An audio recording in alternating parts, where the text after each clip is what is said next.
मधुरभाषा संस्कृतम् मृदुलभाषा संस्कृतम्। सर्वेभ्यो नमो नमः। आज की संस्कृत कक्षा में आप सबका स्वागत है और आज हम जानने वाले हैं BA second year third semester Sanskrit compulsory के सिलेबस और क्वेश्चन पेपर को। आप जानते हैं स्टूडेंट्स, परीक्षाओं का दौर आरंभ हो चुका है। इस बार भी हमारी परीक्षाएं ऑनलाइन होने जा रही हैं, परंतु बहुत से ऐसे स्टूडेंट्स हैं जिन्हें अपने यूनिट वाइज सिलेबस का और क्वेश्चन पेपर की पैटर्न का अभी तक पता नहीं है। तो इसलिए ये लेक्चर आपको बहुत हेल्प करने वाला है, इसलिए आप इस लेक्चर के एंड तक बने रहें और हमारा प्रयास रहेगा कि आपके सिलेबस और क्वेश्चन पेपर के रिगार्डिंग जो भी डाउट्स हैं उसे हम दूर कर सकें। तो बड़ी कंसंट्रेशन के साथ आपने इस लेक्चर के एंड तक बने रहना है। और आप जानते हैं स्टूडेंट, पीएससी क्लास में जो संस्कृत सब्जेक्ट हमें लगा हुआ है उसमें मार्क्स लेने बहुत आसान है। बीएससी क्लास में पहले से ही बहुत हैवी सब्जेक्ट्स होते हैं, जिसकी वजह से हम संस्कृत को इतना समय नहीं दे पाते हैं और ये भी जानते हैं कि संस्कृत ऑप्ट करने से हमारी परसेंटेज भी बढ़ेगी। इसलिए सबसे पहले आप अपने यूनिट वाइज सिलेबस को जानिए और उसके बाद अपने लेटेस्ट क्वेश्चन पेपर के पैटर्न को देखिए। तो चलिए देर ना करते हुए आरंभ करते हैं। अब हम बात करने वाले हैं इंदिरा गांधी यूनिवर्सिटी मीरपुर रेवाड़ी में BSc second year third semester Sanskrit compulsory का सिलेबस क्या है। फर्स्ट यूनिट में हमारे पास संस्कृत चयनिका में पद्य भाग के अंतर्गत 1 से 6 पार्ट पूछे गए हैं। गद्यांश और पद्यांश का अंतर स्टूडेंट्स आपको पता होना चाहिए। गद्य माने कहानी भाग और पद्य माने श्लोक भाग, यानी श्लोक वाले आपको 1 से 6 पार्ट पूछे जाएंगे, जिसमें से 2 श्लोकों का कार्य आपको करना होगा और वह 5 नंबर का होगा, यानी 10 नंबर का ये यूनिट है।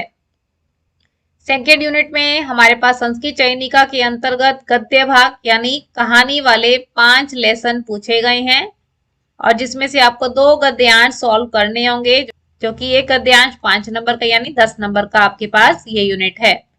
थर्ड और फोर्थ यूनिट हमारा ग्रामर का होता है। थर्ड यूनिट में हमारे पास कुछ शब्द रूप और कुछ धातु रूपों का कार्य है और ये कार्य आपके पास 10 मार्क्स का है। फोर्थ यूनिट में हमारे पास स्वर संधि, व्यंजन संधि और विसर्ग संधि की परिभाषा और उसका प्रयोग मात्र संबंधित प्रश्न पूछा जाएगा और ये कार्य भी हमारे पास 10 मार्क्स का है। तो देखिए स्टूडेंट, इस तरीके से आपको अपने यूनिट वाइज सिलेबस की तैयारी करनी है, यानी हर एक यूनिट में मार्क्स लेने बहुत आसान है। और यूनिट फर्स्ट और सेकंड में सबसे पहले आपको अपने गद्य और पद्य पाठों का परिचय याद करना है। कहने का तात्पर्य है कि सबसे पहले आप लेसन का नाम और राइटर का नाम याद कर लें। तो इससे रिलेटेड सभी इंपॉर्टेंट लिंक्स आपको डिस्क्रिप्शन बॉक्स में दिए जाएंगे, तो आप डिस्क्रिप्शन बॉक्स जरूर चेक करें। अब हम बात करने वाले हैं इंदिरा गांधी यूनिवर्सिटी मीरपुर रेवाड़ी में BSc second year third semester Sanskrit compulsory के सबसे लेटेस्ट क्वेश्चन पेपर के बारे में। ये पेपर हमें 40 मार्क्स का आने वाला है और यहाँ भी आपके श्लोक जो हैं 10 नंबर के रहेंगे। 2 पद्यांशों का सप्रसंग सरलार्थ करना है। चलिए देखते हैं श्लोक को अटेम्प्ट करने का तरीका क्या है। सबसे पहले प्रसंग, जिसमें आप लेसन का नाम, राइटर का नाम और ये श्लोक कहाँ से लिया गया है इतना आपने प्रसंग में बताना है। उसके बाद अवतरण, जिसमें आप एक पंक्ति में बताएं कि श्लोक में किस विषय के ऊपर बात की जा रही है। उसके बाद अर्थ या सरलार्थ हेडिंग डालेंगे, जिसमें श्लोक का सामान्य अर्थ बताना है आपको और उसको एक्सप्लेन करने का कार्य व्याख्या भाग में करेंगे। और व्याकरण में जो भी आप शब्द रूप, धातु रूप, संधि इत्यादि पढ़ चुके हैं तो यहाँ पर उसे ऐड कर सकते हैं। कंपलसरी नहीं है, इसे स्किप किया जा सकता है, पर अगर आप थोड़ा बहुत भी व्याकरण जानते हैं तो जरूर ऐड करें, ठीक है। तो इस तरीके से आपको श्लोक अटेम्प्ट करने हैं। चलिए पहला श्लोक देखते हैं। वयम त्वाम समरामो वयम त्वाम भजामो वयम त्वाम जगत साक्षी रूपम नमामः सदेकम निधानम निरालंबमीशम भवाम बोधिपोतम शरण्यम व्रजामः। और ये सेकेंड लेसन से श्लोक लिया गया है जिसका नाम है वयम त्वां भजामः। और इसके राइटर कौन है? आदि गुरु शंकराचार्य। कहाँ से लिया गया ये? वेदांत स्तोत्र संग्रह। तो इस प्रकार ये आपने प्रसंग लिखना है। और अवतरण में यहाँ परमात्मा का गुणगान करते हुए शंकराचार्य जी अपने भाव को व्यक्त कर रहे हैं। वयम त्वाम स्मरामो, कि हम तुम्हें याद करते हैं। वयम त्वाम भजामो, हम तुम्हारा भजन करते हैं। वयम त्वाम जगत साक्षी रूपम नमामः, हे जगत के साक्षी रूप परमात्मा हम आपको नमस्कार करते हैं। सदेकम, सद माने आप सदा रहने वाले हैं। एकम एक हैं। निधानम आश्रय प्रदान करने वाले हैं। निरालंबम ईशम, निरालंब माने स्वतंत्र हैं। ईशम समर्थ हैं। भवाम बोधि पोतम, भव अम्बोधि पोतम। भव माने संसार रूपी, अम्बोधि माने समुद्र, पोत माने जहाज। संसार रूपी समुद्र में जहाज के समान है। शरण्यम, शरण के योग्य हो। वह जामह, आपके पास आना चाहते हैं। ठीक है, तो इस तरीके से आपने अर्थ लिखना है और फिर उसे एक्सप्लेन करना है। चलिए नेक्स्ट श्लोक देखते हैं। भरतश्चापि रामस्य ध्रुवं वर्षशतात् परम पितृपेतामहं राज्यमवाप्स्यसि नरषभ। कौन सा लेसन है ये स्टूडेंट्स? लेसन नंबर 3, जिसका नाम है धर्मज्ञो रामः। और इसके राइटर कौन है? महर्षि वाल्मीकि। स्पेलिंग देख लेना स्टूडेंट्स, इसमें कई बार मात्राओं की गलती हो जाती है।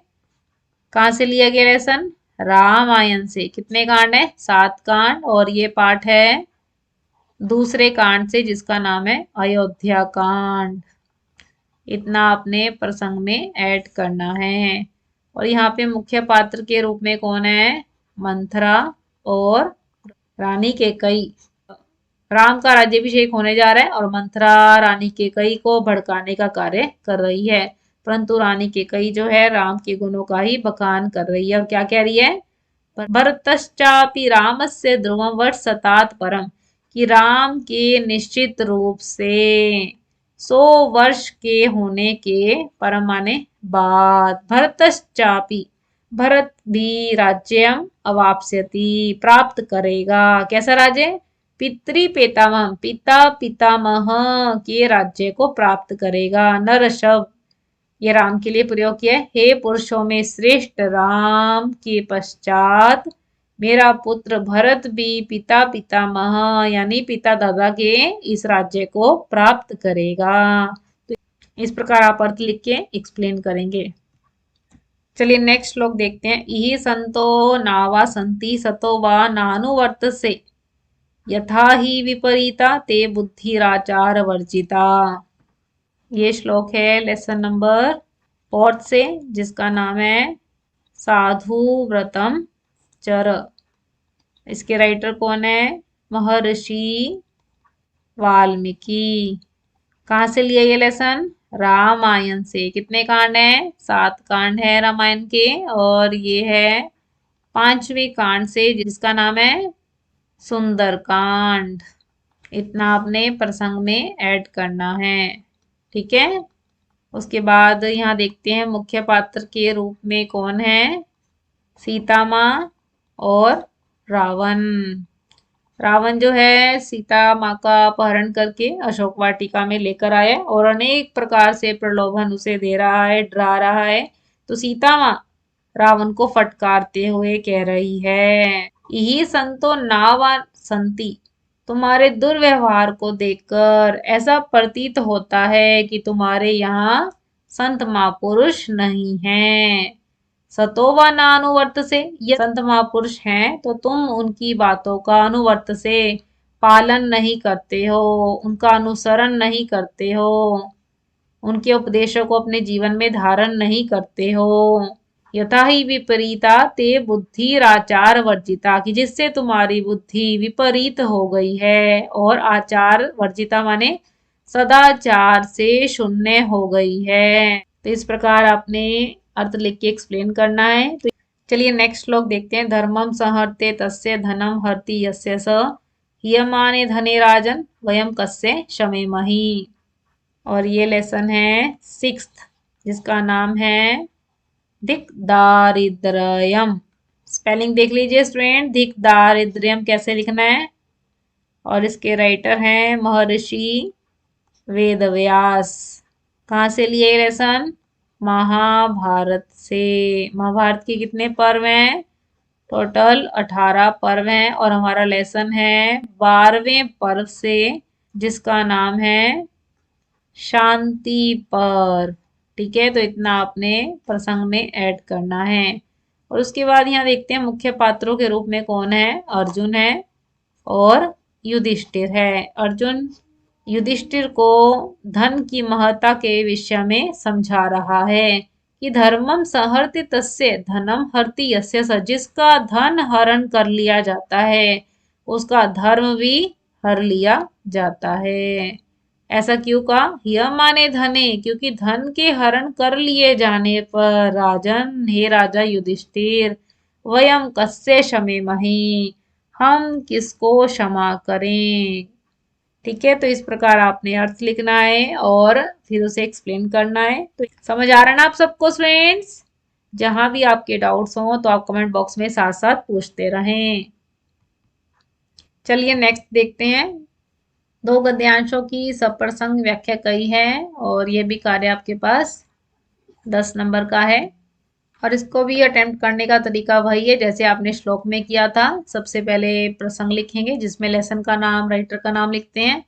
अवतरण में यानी गद्यांश वाले जो हिस्से हैं उनकी शिक्षा बताते हैं और फिर उसके बाद अर्थ या सरलात आप हेडिंग डालेंगे जिसमें गद्यांश का सामान्य अर्थ होता है और फिर हम व्याकरण के अंशों को जोड़ते हैं। चलिए फर्स्ट पैराग्राफ देखते हैं। ज्योतिष्यनिष्ठम अमेध्यम अशस्त्रम च न अभिवीक्षेत न हुम कुर्याच्छव न चैत्यध्वज गुरुपूज्य शस्त्र छायामाक्रामेत नाशपासु अमर सदन चैत्य चत्वर चतुष्पथ उपवन शमशान आघात नान्य सेवेत। कौन सा लेसन है स्टूडेंट्स? दूसरा लेसन है जिसका नाम है सदवृतम, जिसका तात्पर्य है उत्तम आचरण। और ये आचार्य चरक के द्वारा रचित है। कहाँ से लिया गया है? चरक संहिता से लिया गया है। इतना अपने प्रसंग में लिखना है। चलिए पढ़ते हैं। ज्योतिषी अनिष्टम, ज्योतिषी का अर्थ है आकाश में प्रकाशित होने वाले, चमकने वाले। अनिष्ट माने अमंगलकारी, विनाशकारी। अमेध्य अपवित्र, अशस्तम निंदा योग्य। च न अभिविक्षेत, ऐसे पदार्थों को नहीं देखना चाहिए। कैसे? जो आकाश में चमकने वाले हैं, विनाशकारी हैं, अपवित्र हैं, निंदा के योग्य हैं, ऐसे पदार्थों को नहीं देखना चाहिए। न हुम कुर्यात छव, छव माने शव यानी मृत शरीर को देखकर हुम, इस प्रकार अपमान का शब्द नहीं करना चाहिए। न चैत्य, चैत्य का अर्थ है प्रतिमा, ध्वज झंडा। गुरु पूज्य, गुरुजनों, आदरणीय जनों व छत्र छायाम आक्रामेत, छत्र की छाया को लांगना नहीं चाहिए। नाशपासु, शपासु का अर्थ है रात्रियों में। अमर सदन कहते हैं मंदिर को। चैत्य माने स्मारक, प्रतिमा। चत्वर माने चबूतरा, चतुष्पथ चौराहा, उपवन बगीचा, शमशान, आघातानानि न असेवेत, आघातानि माने वध्य स्थान का सेवन नहीं करना चाहिए। तो यानी यहाँ पर आचार्य चरक जो है एक व्यक्ति को स्वस्थ रहने के लिए क्या क्या करना चाहिए और क्या नहीं करना चाहिए उसके विषय में यहाँ बता रहे हैं। चलिए नेक्स्ट पैराग्राफ देखते हैं। अतः कजाति जाति क्रमा छचकस्य अवसर समायातः।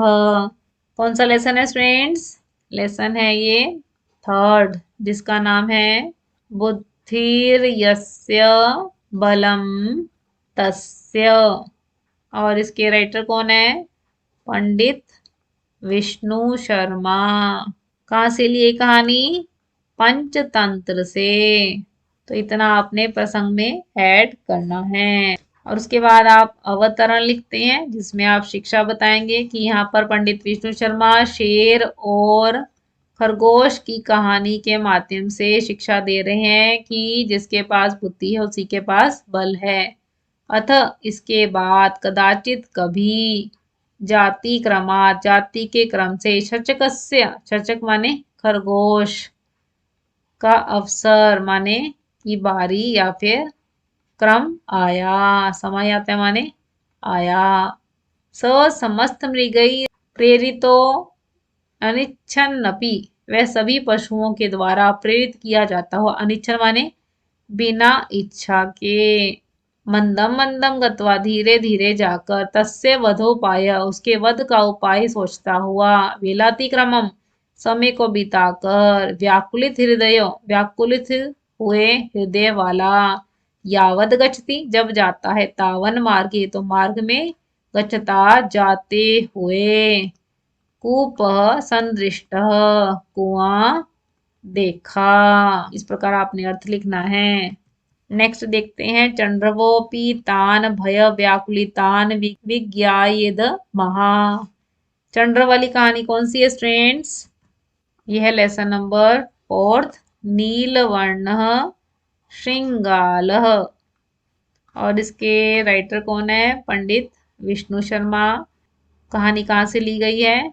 पंचतंत्र से ली गई है। तो इतना हमें प्रसंग में ऐड करना है। उसके बाद अवतरण में शिक्षा बताएंगे कि यहाँ पर पंडित विष्णु शर्मा नीले रंग के गीदड़ की कहानी के माध्यम से समझा रहे हैं कि जो अपनों को छोड़ देता है और दूसरों को अपना बना लेता है तो वह विनाश को प्राप्त होता है। चंद्रवोपी, चंद्र भी तान, उन पशुओं को। भय व्याकुलितान, भय से डरा हुआ, भय से व्याकुलित हुआ। विज्ञाए, जानकर। कहने लगा, भूषवापदाः, अरे अरे जंगली पशुओं। किम यूयम माम दृष्ट्वैव संत्रस्ता व्रजत, कि तुम सब मुझे देखकर क्यों डरे हुए जा रहे हो। तन्ना भेतव्यम, तुम्हें डरना नहीं चाहिए। अहम ब्रह्मणाद्य स्वयमेव सृष्टवा अभिहिता, मैं ब्रह्म के द्वारा आज ही मेरी सृजना करके कहा गया है। यह छवापदा नाम, किन जंगली पशुओं के मध्य बीच में कश्चिद राजा न अस्ति, कोई राजा नहीं है। तो इस प्रकार आपने अर्थ लिखना है। चलिए नेक्स्ट देखते हैं। ततो दिनेषु गच्छत्सु तत्तीरावस्थिता शूद्रशस्काः गजपादाः अतिभिश्चूर्णिताः। कौन सा लेसन है यहाँ? ये लेसन नंबर 5 है जिसका नाम है शस्कस्य चातुर्यम। राइटर कौन है? नारायण पंडित। कहाँ से लिया है? हितोपदेश से लिया गया है। तो इतना आपने प्रसंग में बताना है। और उसके बाद हम अवतरण बताते हैं जिसमें हम शिक्षा लिखते हैं कि यहाँ पर नारायण पंडित खरगोश की चतुराई के माध्यम से हमें समझा रहे हैं कि विपत्ति आ जाने पर किसी बड़े व्यक्ति का जब हम नाम ले देते हैं तो उस समस्या का समाधान बहुत सरलता से हो जाता है। चलिए पढ़ते हैं। ततो दिनेषु गच्छत्सु, इस प्रकार दिन के बीत जाने पर। तत्तीरावस्थिता, उस किनारे पर रहने वाले। शूद्र शस्का, छोटे छोटे खरगोश। गजपादा, हाथियों के पैर के नीचे। कुचले जाने पर। चूर्णिता, चूर चूर हो गए, मृत्यु को प्राप्त हो गए।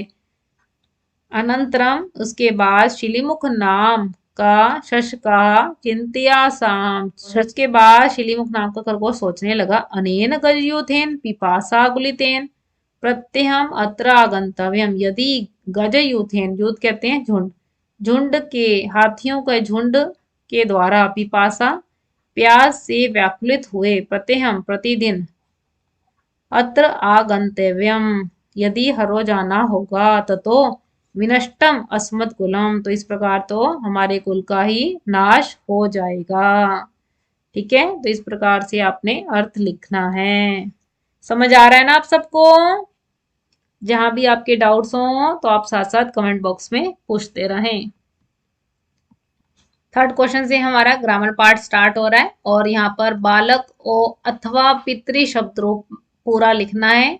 शब्द रूपों को कैसे याद करें, इसकी क्या ट्रिक्स हैं, तो इससे रिलेटेड सभी इंपॉर्टेंट लिंक्स आपको डिस्क्रिप्शन बॉक्स में दिए गए हैं, तो आप डिस्क्रिप्शन बॉक्स जरूर चेक करें।